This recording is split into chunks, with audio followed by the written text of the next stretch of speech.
अस्सलामु अलैकुम dear viewers, आपके फेवरेट मालूमाती चैनल मैरिटल लाइफ प्रॉब्लम यानी इज़्दिवाजी ज़िंदगी के मसाइल से आपकी खिदमत में हाजिर हैं।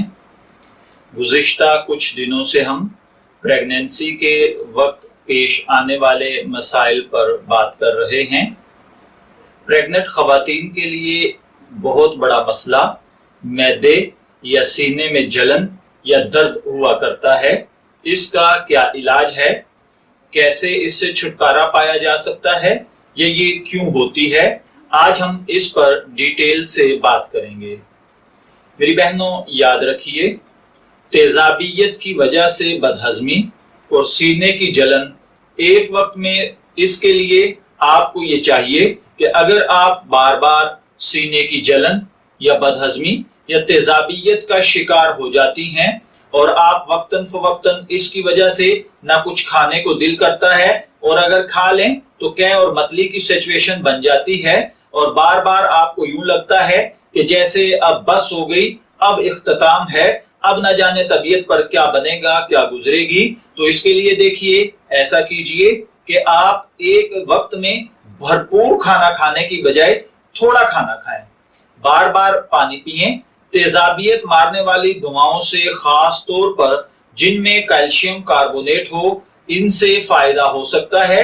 लेकिन याद रखिए, कोई भी मेडिसिन इस्तेमाल करने से पहले अपनी गायनी से जरूर मशवरा करें। वो जो मेडिसिन आपको तजवीज करे आप वो करें। ये ना हो कि आप अपनी मर्जी से मार्केट में मिलने वाली कोई भी मेडिसिन सीने की दर्द और जलन को खत्म करने के लिए इस्तेमाल कर बैठें और उसके बाद असल चीज ही जाये हो जाए, असल मकसद ही जाये हो जाए और नतीजा खाली दामन खाली हाथ रह जाएं। इसलिए हत्तुल इम्कान कोशिश ये करें कि प्रेगनेंसी के दौरान कोई मेडिसिन यूज न करें। अगर करनी भी पड़े तो गायनी से मशवरे के साथ करें और बाकायदा बताकर करें कि मैं प्रेग्नेंट हूं और मुझे कौन सी मेडिसिन इस प्रॉब्लम के लिए इस्तेमाल करनी चाहिए।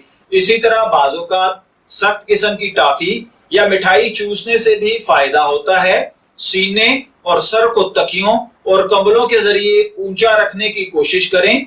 आमतौर पर नरम और जूद हजम ग़िज़ाएं इस्तेमाल करें।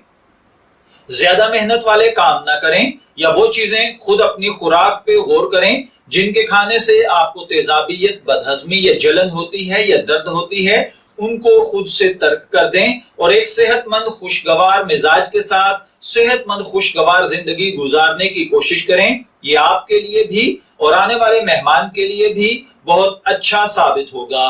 मैं दुआ गो हूं कि अल्लाह ताला हर बनने वाली माँ को अच्छी, साफ सुथरी, सेहतमंद जिंदगी नसीब फरमाए ताकि आने वाली नस्लें सही तौर पर परवान चढ़ सकें। इजाजत चाहेंगे, फिर मिलेंगे किसी नए टॉपिक के साथ। तब तक के लिए अल्लाह हाफिज।